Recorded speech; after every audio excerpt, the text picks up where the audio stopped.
উত্তরাতে কম টাকার মধ্যে কাচ্চি খেতে গিয়ে প্রথমবারের মতো একটা খারাপ অভিজ্ঞতার শিকার হলাম। আর সেই খারাপ অভিজ্ঞতাটা কি ছিল সেটা নিয়ে থাকছে আজকের এই ভিডিওতে। So hello everyone, welcome back to my another new video. আজকের ব্লগটি কিন্তু এক প্রকার সাডেন ব্লগও বলা যেতে পারে, কারণ সেদিন আমাদের উত্তরা হাউস বিল্ডিং এ যে নতুন একটা রেস্টুরেন্ট হয়েছে দ্য ডাইনিং লঞ্চ, সেখানে আমাদের যাওয়ার কথা ছিল, কিন্তু সেখানে যাওয়ার পর তারা আমাদেরকে জানায় যে তাদের রেস্টুরেন্টটা এখনো প্রপারলি ওপেন হয়নি। তো আমরা সেখানে গিয়েছিলাম মূলত 11:30টার দিকে, যার কারণে আমরা রেস্টুরেন্টটা খোলা পাইনি। এছাড়া আমাদের যাওয়ারও অন্য কোথাও প্ল্যান ছিল না। পরে ভাবলাম যে দ্য ডাইনিং লঞ্চ যে বিল্ডিংটা আছে সেই বিল্ডিং এ মোস্ট প্রবাবলি 3rd ফ্লোরে এই কাচ্চি দরবার রেস্টুরেন্টটা ওপেন ছিল, যার কারণে আমরা ভাবলাম যে আমরা আজকে এখানে কাচ্চি খাবো। আর সত্যি বলতে এই কাচ্চি দরবারে এইবারের মতো আমি প্রথম এসেছি, এর আগে আমি কখনোই আসি নাই। আর এছাড়াও আমার ফ্রেন্ডদের কাছে অনেক রিভিউ শুনেছিলাম, ওরা বলেছিল এখানের কাচ্চি নাকি কম টাকার মধ্যে বেশ ভালোই। তো যার কারণে ফ্রেন্ডের উপর ট্রাস্ট করে আমরা এখানে খেতে এসেছিলাম। আর এটা লোকেশন ছিল উত্তরা হাউস বিল্ডিং নর্থ টাওয়ারের অপোজিটে। পরে এখানে এসে খাবারের মেনু দেখার পর আমার কাছে খাবারের দামগুলো তুলনামূলক কমই মনে হয়েছে, আর ওদের খাবার দিতে সময় লেগেছিল মাত্র 10 মিনিট।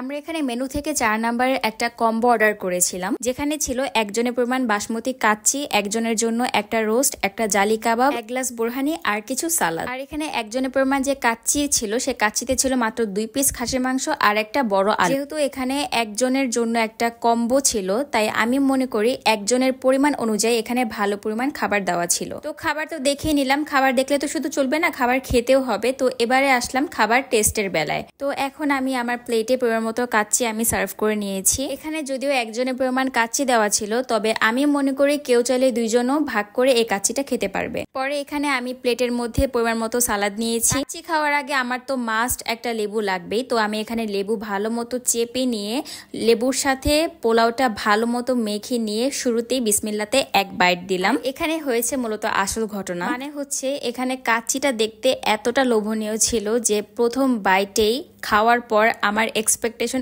একেবারেই নষ্ট হয়ে গিয়েছে। কারণ আমি মনে করি কাচ্চির মেন অংশ হচ্ছে কিন্তু মাংস, আর এই মাংসটা টেস্ট যখন বাজে হয় তখন কিন্তু পুরো কাচ্চিটা টেস্টে বাজে হয়ে যায়। এই কাচ্চিটা খাওয়ার পরে আমার মুখের টেস্ট একেবারে নষ্ট হয়ে গিয়েছে। তারপর ভাবলাম যে একটু জালি কাবাবটা দিয়ে খেয়ে দেখি কেমন লাগে। আর আপনারা দেখতেই পাচ্ছেন এখানে একজনের জন্য একটা বড় সাইজের জালি কাবাব দেওয়া ছিল। এখানে আমি হাফ পরিমাণ জালি কাবাবটা ট্রাই করে দেখবো আসলে খেতে কেমন, কিন্তু এটা মুখে দেওয়ার পর আমার এক্সপেকটেশন অনুযায়ী খেতে এটা অনেক বেশি মজার ছিল সত্যি বলতে। আর আমি এখানে পাশে আমার ফ্রেন্ডসকে বলছিলাম যে ওর কাছে কেমন লেগেছে, ও নিজেও বলতেছিল যে এই কাচ্চিটার সাথে জালি কাবাবটা একদম বেস্ট লাগছিল খেতে। তো পরে কম্বো ছাড়াও আমরা এখানে একটা বাদাম শরবত অর্ডার করেছিলাম, যেটার দাম ছিল মাত্র 90 টাকা। সত্যি বলতে এই বাদাম শরবতটা আমার কাছে খেতে ভালোই লেগেছে, যদিও সব জায়গায় বাদাম শরবত বেশ মজাই হয়ে থাকে, এখানেও মোটামুটি বেশ ভালোই ছিল। বাদাম শরবত খাওয়ার পর এখানে আমরা ট্রাই করলাম 1 গ্লাস বোরহানি, যেটা কিন্তু আমাদের কম্বোর মধ্যে দেওয়া ছিল। সত্যি বলতে বোরহানিটা আমার কাছে তেমন একটা ভালো লাগে নাই, কারণ এর থেকেও অনেক মজার বোরহানি আমি খেয়েছি। তো এখানে যেহেতু একজনের পরিমাণ কাচ্চি ছিল, তো কাচ্চি খেতে খেতে আমার কাচ্চির রাইসটা শেষ হয়ে গিয়েছে, যার কারণে আমি এখানে আবার extra 1 plate plain pulao order করি, যেটা দাম ছিল 100 টাকা। মজার ব্যাপার হলো এখানে ওদের কাচ্চির মধ্যে রাইসের পরিমাণ ছিল খুবই কম, কিন্তু প্লেন পোলাওয়ের মধ্যে আবার রাইসের পরিমাণ ছিল খুবই বেশি। এই পরিমাণটা আমি আসলেই বুঝতে পারলাম না। একে তো ওদের কাচ্চির টেস্ট খুবই বাজে, তার মধ্যে আবার রাইস নিয়েও ওদের সমস্যা। এবারে আমি ওদের মুরগি রোস্টটা ট্রাই করে দেখবো।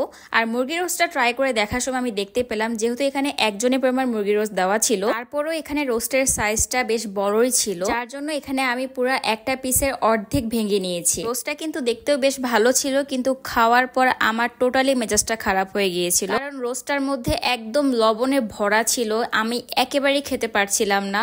মানে রান্না করার পরেও তো অনেক একটু টেস্ট করে দেখে যে আমার লবণ বেশি হয়েছে নাকি কম হয়েছে।